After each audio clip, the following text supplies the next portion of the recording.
ધોરણ 8 પ્રકરણ 1 પાક ઉત્પાદન અને વ્યવસ્થાપન ક્રોપ પ્રોડક્શન એન્ડ મેનેજમેન્ટ. પહેલી અને બૂજો ઉનાળામાં તેમના કાકાના ઘરે ગયા.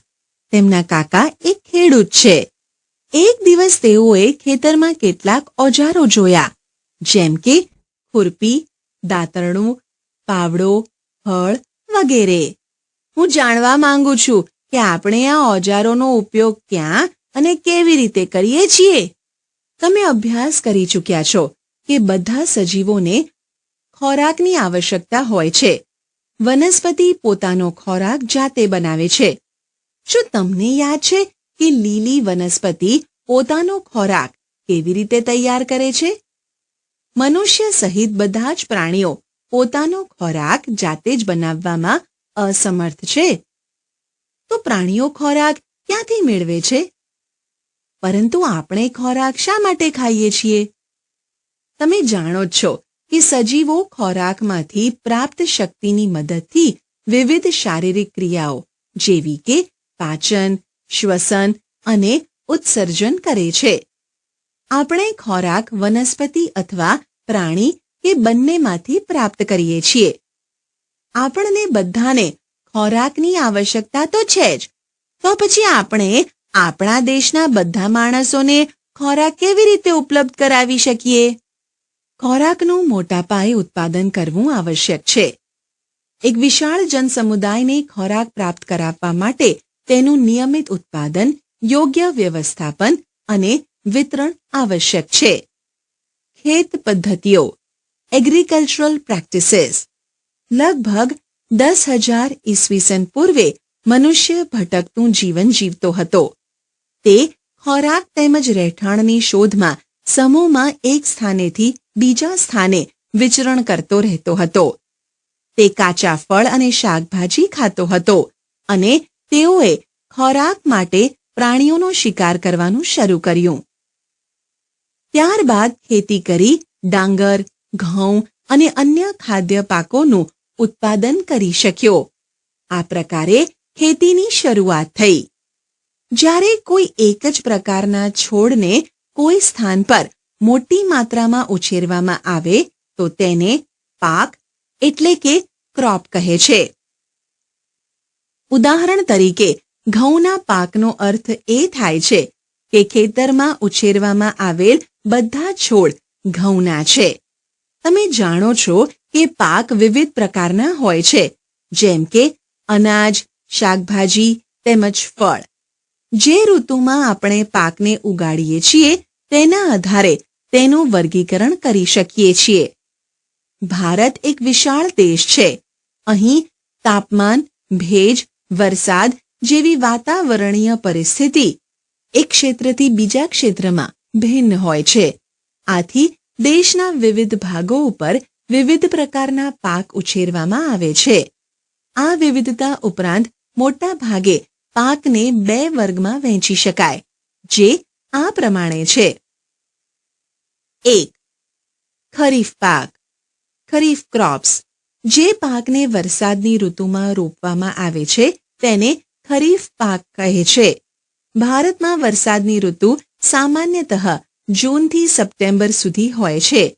ડાંગર, પેડી, મકાઈ, મેઝ, સોયાબીન, મગફળી, ગ્રાઉન્ડનટ, કપાસ, કોટન વગેરે ખરીફ પાક છે. 2. રવિ પાક, રબી ક્રોપ્સ. શિયાળામાં રોપવામાં આવતા પાકને રવિ પાક કહે છે. તેનો સમયગાળો સામાન્ય રીતે ઓક્ટોબરથી માર્ચ સુધીનો હોય છે. ઘઉં, વીટ, ચણા, ગ્રામ, વટાણા, પીઝ, રાઈ, મસ્ટર્ડ અને અળસી, લિનસીડ રવિ પાકના ઉદાહરણ છે. તદુપરાંત ઘણા સ્થાને કઠોળ અને શાકભાજી ઉનાળામાં ઉગાડવામાં આવે છે. 1.2 પાક ઉત્પાદનની મૂળભૂત પદ્ધતિઓ basic practices of crop production. ડાંગરને શિયાળામાં શા માટે ઉછેરવામાં નથી આવતી? ડાંગરને વધારે માત્રામાં પાણી જોઈતું હોવાથી તેને માત્ર ચોમાસામાં જ ઉછેરવામાં આવે છે. પાકને ઉછેરવા માટે ખેડૂતને અનેક પ્રવૃત્તિ સમયાંતરે કરવી પડે છે. તમે જોશો કે આ પ્રવૃત્તિ એવા જ પ્રકારની છે કે જેનો ઉપયોગ માળી અથવા તમે સુશોભનીય વનસ્પતિને તમારા ઘર આંગણે ઉછેરવા માટે કરો છો.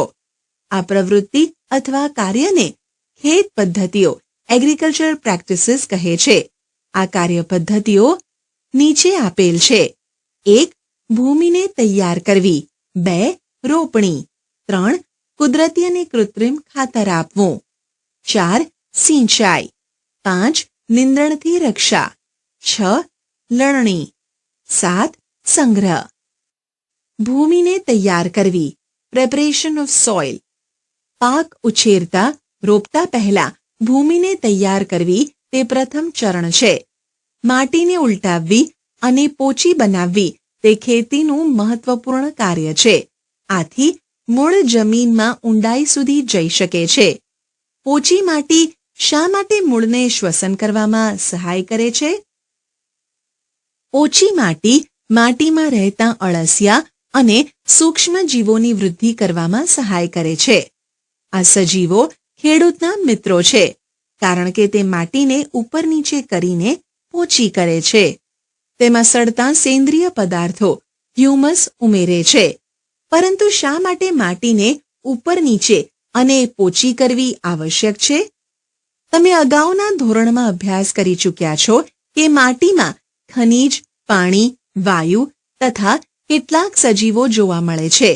તદુપરાંત મૃત વનસ્પતિ તેમજ પ્રાણીઓ પણ જમીનમાં જોવા મળતા સજીવો દ્વારા વિઘટન પામે છે.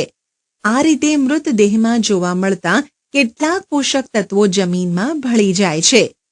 આ પોષક દ્રવ્યો વનસ્પતિઓ દ્વારા શોષણ પામે છે. કારણ કે ઉપરની સપાટી પરની કેટલાક સેન્ટીમીટર સુધીની જ ભૂમિ વનસ્પતિની વૃદ્ધિમાં સહાય કરે છે. તેને ઉલટાવવાથી અને પોચી કરવાથી પોષક તત્વો યુક્ત ભૂમિ ઉપરની તરફ આવી જાય છે અને વનસ્પતિ આ પોષક પદાર્થોનો ઉપયોગ કરી શકે છે. એટલા માટે માટીને ઉપર નીચે અને પોચી કરવી પાક રોપવા માટે અત્યંત મહત્વપૂર્ણ છે. માટીને ઉપર નીચે અને પોચી કરવાની ક્રિયાને ખેડાણ, ટિલિંગ ઓર પ્લોઈંગ કહે છે. આ પ્રક્રિયાને હળ ચલાવીને કરવામાં આવે છે. હળ લાકડાનું અથવા લોખંડનું બનેલ હોય છે. જો માટી અત્યંત સૂકી હોય તો ખેડને અગાઉ તેને પાણી આપવાની જરૂર પણ પડી શકે છે. ખેડેલ ખેતરમાં માટીના મોટા મોટા ભાગ પણ હોઈ શકે છે. તેને ઢેફા, ક્રમ્સ કહે છે. તેને એક પાટિયાની મદદથી તોડવા આવશ્યક હોય છે. વાવણી અને સિંચાઈ માટે ખેતરને સમથળ કરવું આવશ્યક હોય છે. આ કાર્ય સમાર, લેવલર દ્વારા કરવામાં આવે છે.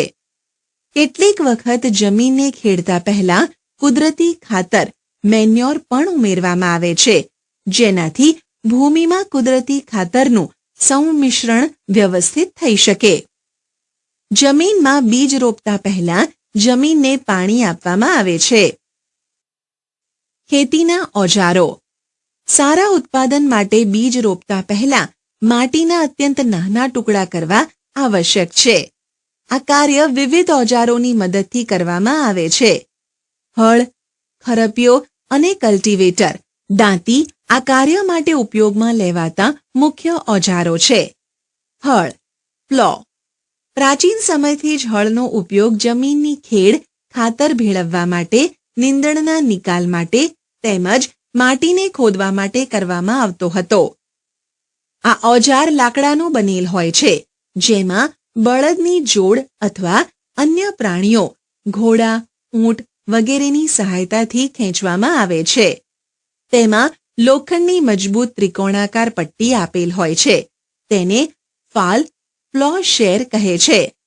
હળનો મુખ્ય ભાગ લાંબા લાકડાનો બનેલ હોય છે, જેને હળ સાફટ, પ્લો શાફ્ટ કહે છે. તેના એક છેડા પર હેન્ડલ હોય છે તથા બીજો છેડો મોટી ધરી જેવા ભાગ, જોત, બીમ સાથે જોડાયેલ હોય છે, જેને બળદની ગરદન ઉપર રાખવામાં આવે છે. એક જોડ બળદ તથા એક માણસ તેને સરળતાથી ચલાવી શકે છે. આજકાલ લોખંડના હળ ઝડપથી લાકડાના હળની જગ્યા લઈ રહ્યા છે. ખરપિયો હો આ એક સરળ ઓજાર છે જે નીંદણને દૂર કરવા અને જમીનને પોચી કરવા માટે વપરાય છે. તેમાં લોખંડ કે લાકડાનો લાંબો દંડો આવેલ હોય છે. એક મજબૂત, પહોળી અને લોખંડની વળેલી તકતી તેના એક છેડે જોડાયેલ હોય છે, જે બ્લેડની માફક કામ કરે છે. તેનો બીજો છેડો પ્રાણીઓ દ્વારા ખેંચવામાં આવે છે. દાંતી, કલ્ટિવેટર. આજના સમયમાં ખેતરની ખેડ ટ્રેક્ટર દ્વારા સંચાલિત દાંતી એટલે કે કલ્ટિવેટર વડે કરવામાં આવે છે. કલ્ટિવેટરના ઉપયોગથી શ્રમ તથા સમય બંનેની બચત થાય છે. વાવણી, સોઈંગ. વાવણી પાક ઉત્પાદનનો સૌથી મહત્વનો તબક્કો છે. વાવણી પહેલા સારી ગુણવત્તાવાળા બીજની પસંદગી કરવામાં આવે છે. સારી ગુણવત્તાવાળા બીજ સ્વચ્છ અને તંદુરસ્ત હોય છે. ખેડૂત સારી ઉપજ પ્રાપ્ત કરવાવાળા બીજને પ્રાથમિકતા આપે છે. એક દિવસ મેં મારી મમ્મીને ચણાના કેટલાક દાણાને વાસણમાં રાખીને તેમાં કેટલુંક પાણી ઉમેરતા જોઈ. થોડી મિનિટ પછી કેટલાક બીજ પાણી ઉપર તરવા લાગ્યા. મને આશ્ચર્ય થયું કે કેટલાક બીજ પાણી ઉપર કેમ તરવા લાગ્યા. પ્રવૃત્તિ 1.1. એક બીકર લઈને તેને પાણીથી અડધું ભરી દો. તેમાં એક મુઠ્ઠી ભરીને ઘઉંના દાણા નાખો અને તેને બરાબર હલાવો. કેટલાક સમય સુધી રાહ જુઓ. શું કેટલાક બીજ પાણી ઉપર તરવા લાગ્યા? જે બીજ પાણીમાં તળિયે બેસી જાય છે તે હલકા હોય છે કે ભારે? ક્ષતિગ્રસ્ત બીજ પોલા થઈ જાય છે અને તેના કારણે હલકા થઈ જાય છે, એટલે તે પાણી પર તરવા લાગે છે. સારા બીજ એટલે કે સ્વસ્થ બીજને ક્ષતિગ્રસ્ત બીજથી અલગ કરવાની આ એક સારી રીત છે. વાવણી પહેલા બીજ રોપવાના ઓજારો વિશે જાણવું આવશ્યક છે. પરંપરાગત ઓજાર, ટ્રેડિશનલ ટૂલ.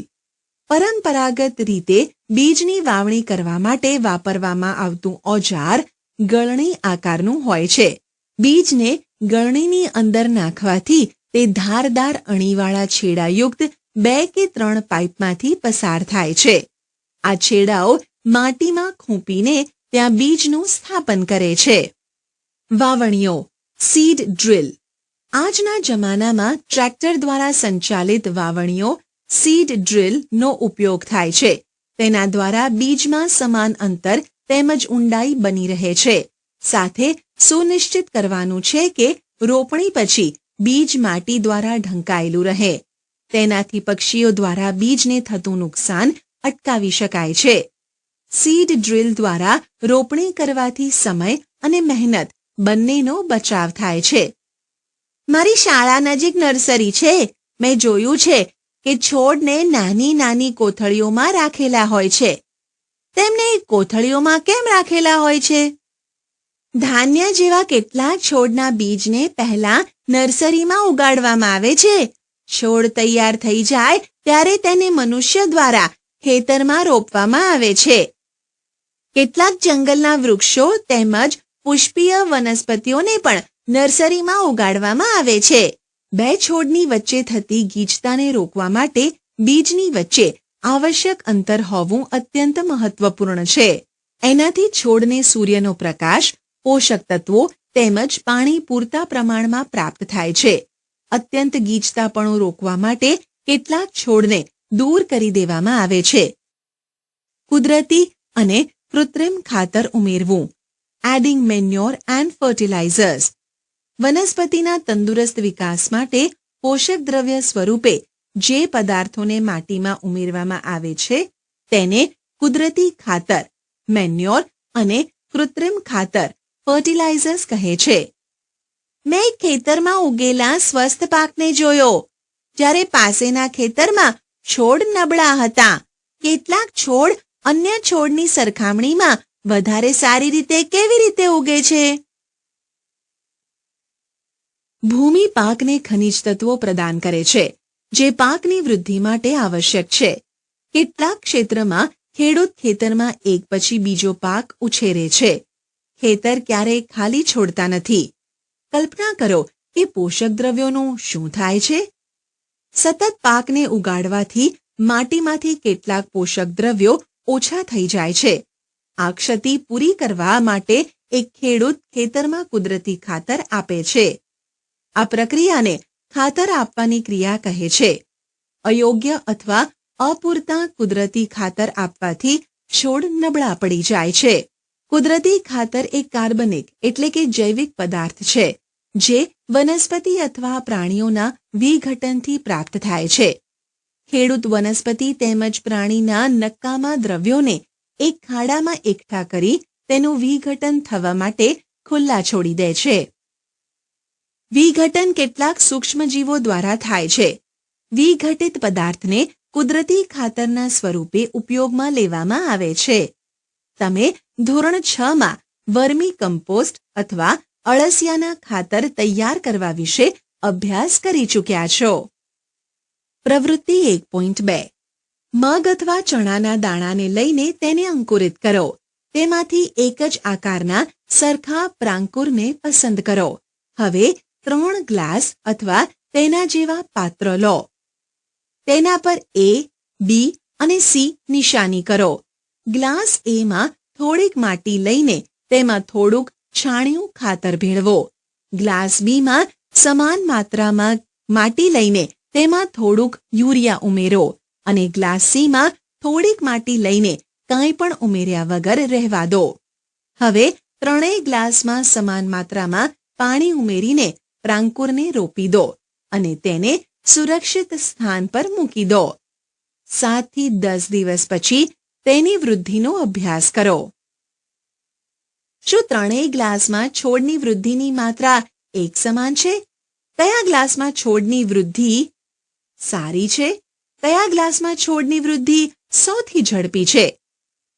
કૃત્રિમ ખાતર એવા રાસાયણિક પદાર્થ છે જે વિશેષ પોષક દ્રવ્યોથી સમૃદ્ધ હોય છે. તે કુદરતી ખાતરથી કેવી રીતે અલગ હોય છે? કૃત્રિમ ખાતરનું ઉત્પાદન કારખાનામાં કરવામાં આવે છે. કૃત્રિમ ખાતરના કેટલાક ઉદાહરણો જેમ કે urea, ammonium sulphate, super phosphate, potash, NPK, nitrogen, phosphorus, potassium છે.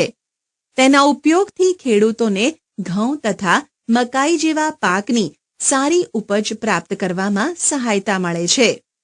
પરંતુ કૃત્રિમ ખાતરના અત્યંત વધારે ઉપયોગથી જમીનની ફળદ્રુપતામાં ઘટાડો થાય છે. તે જલ પ્રદૂષણનો પણ સ્ત્રોત છે. એટલે જમીનની ફળદ્રુપતા બનાવી રાખવા માટે આપણે કૃત્રિમ ખાતરના સ્થાને કુદરતી ખાતરનો ઉપયોગ કરવો જોઈએ. અથવા 2 વખત પાક લો. તેની વચ્ચે ખેતરને કેટલાક સમય સુધી કાંઈ પણ વાવ્યા વગર ખાલી રાખવું જોઈએ. કુદરતી ખાતરના ઉપયોગથી જમીનના બંધારણ તેમજ જલ સંગ્રહ ક્ષમતામાં વધારો થાય છે. તેનાથી જમીનમાં બધા જ પોષક તત્વોની પૂર્તિ થાય છે. જમીનમાં પોષક દ્રવ્યોની પૂર્તિ માટેની અન્ય એક રીત છે પાકની ફેરબદલી. તેમાં એક પાકને ઉછેર્યા બાદ ખેતરમાં બીજા અન્ય પ્રકારના પાકનો વારાફરતી ઉછેર કરવામાં આવે છે. પહેલા ઉત્તર ભારતમાં ખેડૂતો કઠોળને એક ઋતુમાં ઉગાડતા હતા અને બીજી ઋતુમાં ઘઉં ઉગાડતા હતા. તેનાથી જમીનમાં નાઇટ્રોજનની પૂર્તતા થતી હતી. ખેડૂતોને આ પદ્ધતિ સ્વીકારવા માટે પ્રોત્સાહિત કરવામાં આવે છે. અગાઉના ધોરણમાં તમે રાઇઝોબિયમ બેક્ટેરિયા વિશે અભ્યાસ કરી ચૂક્યા છો કે તે શિંબી કુળની વનસ્પતિના મૂળને મૂળ ગંડિકાઓમાં જોવા મળે છે. તેઓ વાતાવરણમાં રહેલા નાઇટ્રોજનનું સ્થાપન કરે છે. કોષ્ટક 1.1 કૃત્રિમ ખાતર અને કુદરતી ખાતર વચ્ચેનો તફાવત. ક્રમ: કૃત્રિમ ખાતર, કુદરતી ખાતર. 1. કૃત્રિમ ખાતર એક અકાર્બનિક ક્ષાર છે. કુદરતી ખાતર એક પ્રાકૃતિક પદાર્થ છે જે છાણ, માનવના નકામા પદાર્થો તેમજ વનસ્પતિના અવશેષોના વિઘટનથી પ્રાપ્ત થાય છે. 2. કૃત્રિમ ખાતરનું નિર્માણ કારખાનામાં થાય છે. કુદરતી ખાતર ખેતરમાં બનાવી શકાય છે. 3. કૃત્રિમ ખાતરથી જમીનને સેન્દ્રિય પદાર્થો પ્રાપ્ત થતા નથી. કુદરતી ખાતરથી જમીનને ભરપૂર માત્રામાં સેન્દ્રિય પદાર્થો એટલે કે સડતા કાર્બનિક પદાર્થો હ્યુમસ પ્રાપ્ત થાય છે. 4. કૃત્રિમ ખાતરમાં વનસ્પતિ માટે જરૂરી પોષક દ્રવ્યો જેવા કે નાઇટ્રોજન, ફોસ્ફરસ અને પોટેશિયમ ભરપૂર માત્રામાં હોય છે. કુદરતી ખાતરમાં વનસ્પતિ માટે જરૂરી પોષક દ્રવ્યો તુલનાત્મક રીતે ઓછી માત્રામાં હોય છે. કોષ્ટક 1.1 કૃત્રિમ ખાતર અને કુદરતી ખાતર વચ્ચેનો ભેદ દર્શાવવામાં આવ્યો છે. કુદરતી ખાતરના ફાયદા. Advantages of manure. જૈવિક ખાતરને કૃત્રિમ ખાતરની તુલનામાં વધારે સારું ગણવામાં આવે છે. જેના મુખ્ય કારણ તેનાથી જમીનની જલધારણ ક્ષમતામાં વધારો થાય છે. તેનાથી જમીન છિદ્રાળુ થઈ જાય છે, જેનાથી વાયુ વિનિમયમાં સરળતા પ્રાપ્ત થાય છે. તે ફાયદાકારક સૂક્ષ્મ જીવોમાં વધારો કરે છે. જમીનના બંધારણમાં સુધારો કરે છે. સિંચાઈ ઇરિગેશન. જીવંત રહેવા માટે પ્રત્યેક સજીવને પાણીની આવશ્યકતા રહેલી છે. વનસ્પતિના ફૂલ, ફળ તથા બીજની વૃદ્ધિ તેમજ વિકાસ માટે પાણીનું વિશેષ મહત્વ છે. વનસ્પતિના મૂળ દ્વારા પાણીનું શોષણ થાય છે, જેની સાથે ખનિજો અને ખાતરોનું પણ શોષણ થાય છે. વનસ્પતિમાં લગભગ 90% પાણી હોય છે. પાણી આવશ્યક છે કારણ કે બીજનું અંકુરણ શુષ્ક પરિસ્થિતિમાં થતું નથી. પાણીમાં ઓગળેલા ખનિજોનું વહન વનસ્પતિના પ્રત્યેક ભાગમાં થાય છે. તે પાકને ઠંડી એટલે કે હિમ તેમજ ગરમ હવાથી રક્ષણ આપે છે. સ્વસ્થ પાકના ઉછેર માટે જમીનમાં પાણીનો ભેજ જાળવી રાખવા માટે ખેતરમાં નિયમિત રૂપે પાણી આપવું આવશ્યક છે. સમયાંતરે ખેતરમાં પાણી પૂરું પાડવાની ક્રિયાને સિંચાઈ કહે છે. સિંચાઈનો સમય અને માત્રા દરેક પાક મુજબ, જમીન મુજબ અને ઋતુ મુજબ જુદા જુદા હોય છે. ઉનાળામાં પાણી આપવાની માત્રા વધારે હોય છે. શા માટે એવું હોય છે? શું જમીન તેમજ પર્ણો દ્વારા બાષ્પીભવનનો દર વધારે હોવાથી આવું હોઈ શકે છે? આ વર્ષે પાણી આપતા સમયે હું વધારે સતર્ક રહ્યો છું. ગયા ઉનાળામાં મારા છોડ સુકાઈને મરી ગયા હતા. સિંચાઈના સ્ત્રોત સોર્સિસ ઓફ ઇરિગેશન. કુવાઓ, બોર કુવાઓ, તળાવો, સરોવર, નદીઓ, બંધ કે ડેમ તેમજ નહેરો સિંચાઈના સ્ત્રોત છે. સિંચાઈની પરંપરાગત રીતો ટ્રેડિશનલ મેથડ્સ ઓફ ઇરિગેશન. કુવાઓ, સરોવરો તેમજ નહેરોમાં ઉપલબ્ધ પાણીને ખેતરમાં પહોંચાડવાની રીતો જુદા જુદા ક્ષેત્રોમાં જુદી જુદી હોય છે.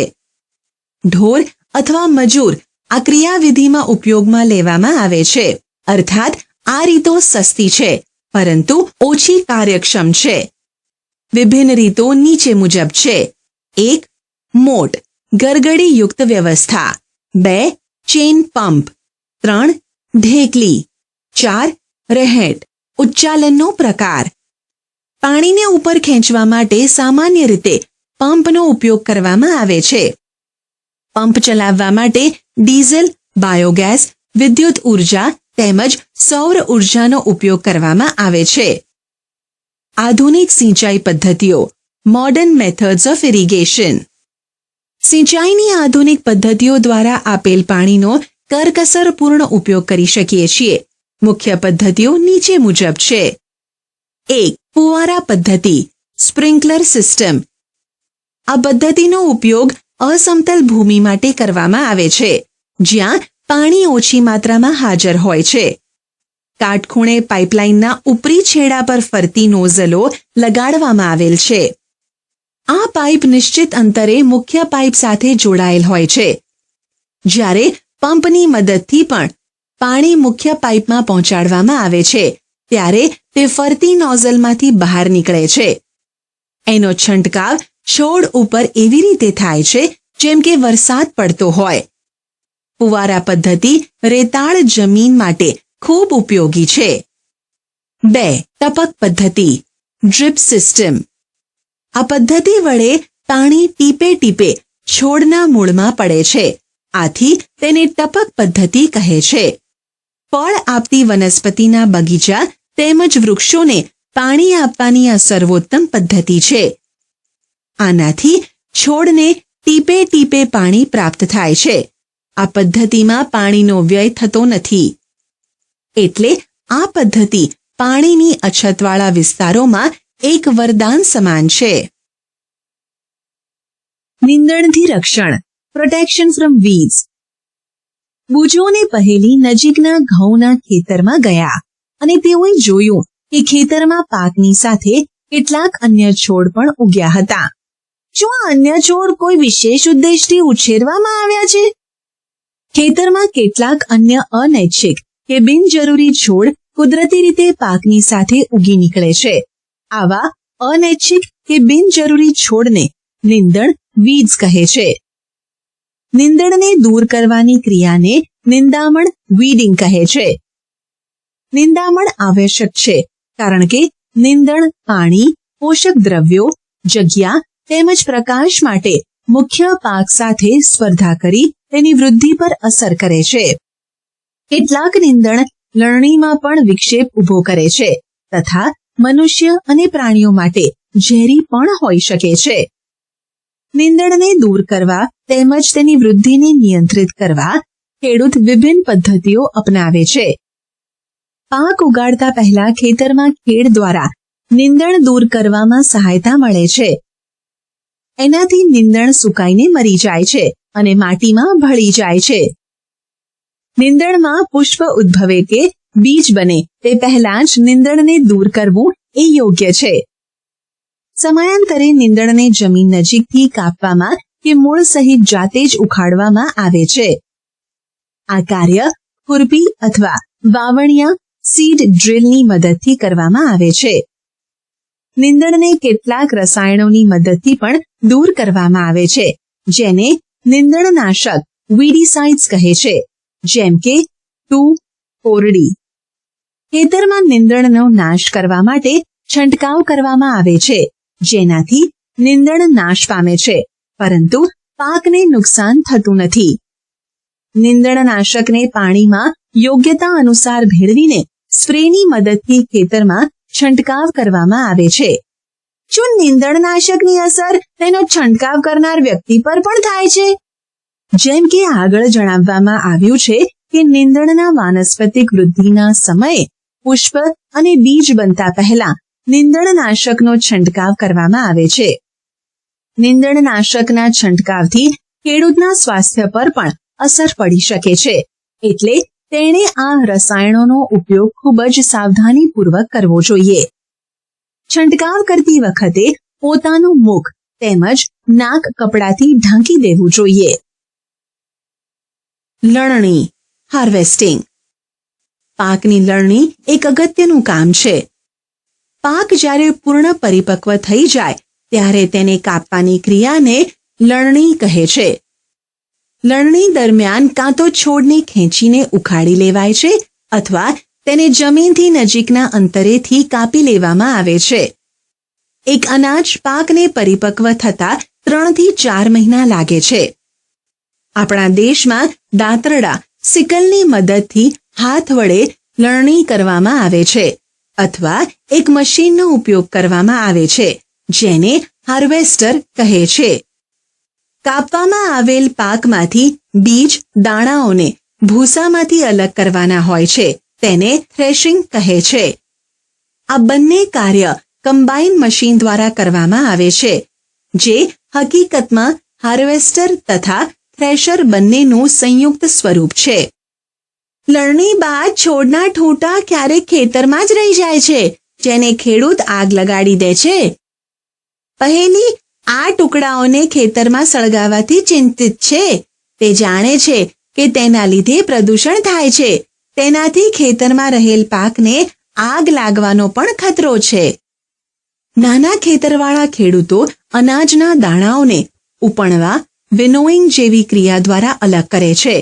તમે આના વિશે ધોરણ 6 માં અભ્યાસ કરી ચૂક્યા છો. લણણી ઉત્સવો. 3-4 મહિનાના અથાગ પરિશ્રમ પછી લણણી ઉત્સવનો સમય આવે છે. ઊભા પાકનું સુવર્ણ દ્રશ્ય ખેડૂતના હૃદયમાં ઉલ્લાસ તેમજ સારા સમયનો ભાવ સંચાર કરે છે. આ સમય થોડાક આરામ કરવાનો તથા ખુશી મનાવવાનો હોય છે, કારણ કે આગળની ઋતુના પ્રયત્નનું ફળ પ્રાપ્ત થાય છે. એટલા માટે જ ભારતના બધા જ ભાગોમાં લણણીનો સમય હર્ષોલ્લાસ તેમજ ખુશીનો હોય છે. પુરુષ તેમજ મહિલાઓ બધા ભેગા મળીને આ ઉત્સવ ઉજવે છે. લણણી ઋતુની સાથે કેટલાક વિશેષ ઉત્સવ જેમ કે પોંગલ, બૈશાખી, હોળી, દિવાળી, નાબન્ય તેમજ બિહુ જોડાયેલા હોય છે. સંગ્રહ સ્ટોરેજ ઉત્પાદનનો સંગ્રહ એક મહત્વપૂર્ણ કાર્ય છે. જો ધાન્ય પાકને વધારે સમય સુધી રાખવાના હોય તો તેને ભેજ, કીટકો, ઉંદરો તથા સૂક્ષ્મ જીવોથી સુરક્ષિત રાખવો પડશે. જો તાજા કાપેલા પાકના દાણાઓને સૂકવ્યા વગર જ સંગ્રહ કરવામાં આવે તો તેની બગડવાની અથવા સૂક્ષ્મ જીવો દ્વારા નષ્ટ થવાની તથા બીજાંકુરણ ક્ષમતા ગુમાવવાની સંભાવના વધી જાય છે. અર્થાત સંગ્રહની પહેલા બીજને તાપમાં સૂકવવા આવશ્યક છે, જેનાથી તેનામાં રહેલા ભેજની માત્રામાં ઘટાડો થાય છે, જેથી તેને કીટકો, ઉપદ્રવો, બેક્ટેરિયા અને ફૂગથી રક્ષણ પ્રાપ્ત થઈ જાય છે. ખેડૂત પોતાના પાકના ઉત્પાદનનો સંગ્રહ કોથળાઓ, ધાતુ કે મેટલના મોટા પીપળાઓ તેમજ મોટા પાયા પર અનાજનો સંગ્રહ સાયલોમાં એટલે કે ધાતુના ઊંચા પાત્રોમાં કે ભૂગર્ભમાં અથવા કોઠારમાં કરવામાં આવે છે, જેથી તેનું ઉંદરો અને કીટકો જેવા જંતુઓથી રક્ષણ કરી શકાય છે. લીમડાના સૂકા પાનનો ઘરગથ્થુ અનાજના સંગ્રહમાં ઉપયોગ કરવામાં આવે છે. મોટા સંગ્રહગૃહ સ્ટોરેજમાં અનાજને ઉપદ્રવો તેમજ સૂક્ષ્મ જીવોથી સુરક્ષિત કરવા માટે રાસાયણિક ઉપચાર પણ કરવામાં આવે છે. મેં મારી મમ્મીને લોખંડના પીપમાં રાખેલા અનાજમાં લીમડાના સૂકવેલા પાન મૂકતી જોઈ છે. મને આશ્ચર્ય થયું, આવું કેમ? પ્રાણીઓ દ્વારા ખોરાક ફૂડ ફ્રોમ એનિમલ્સ પ્રવૃત્તિ 1.3 તમારી નોટબુકમાં નીચે આપેલ કોષ્ટક બનાવો અને તેને પૂર્ણ કરો. ક્રમ ખોરાક સ્ત્રોત 1. દૂધ ગાય, ભેંસ, બકરી, ઊંટડી 2, 3, 4 આ કોષ્ટકને પૂર્ણ કર્યા બાદ તમે જોયું હશે કે વનસ્પતિઓની જેમ પ્રાણીઓ પણ આપણને વિભિન્ન પ્રકારના ખોરાક પદાર્થ પ્રદાન કરે છે. સમુદ્રના તટીય ક્ષેત્રોમાં રહેતા લોકો મુખ્ય આહાર તરીકે માછલીનો ઉપયોગ કરે છે. અગાઉના ધોરણમાં વનસ્પતિઓમાંથી પ્રાપ્ત થતા ખાદ્ય પદાર્થો વિશે તમે અભ્યાસ કરી ચૂક્યા છો. આપણે અત્યારે અભ્યાસ કર્યો કે પાક ઉત્પાદનના વિવિધ તબક્કા હોય છે. બીજની પસંદગી, રોપણી વગેરે. તેવી જ રીતે ઘરમાં અથવા ખેતરમાં રાખવામાં આવતા પાલતુ પ્રાણીઓને યોગ્ય ખોરાક, રહેઠાણ તેમજ તેની દેખરેખ પણ અતિ આવશ્યક હોય છે. જ્યારે આને મોટા પાયા પર કરવામાં આવે છે ત્યારે તેને પશુપાલન એટલે કે એનિમલ હસબન્ડરી કહે છે. તંદુરસ્તી માટે માછલી એ એક સારો ખોરાક છે. આપણે કોડ લીવર ઓઇલ માછલીમાંથી મેળવીએ છીએ, જેમાં વિટામિન ડી વધારે માત્રામાં હોય છે.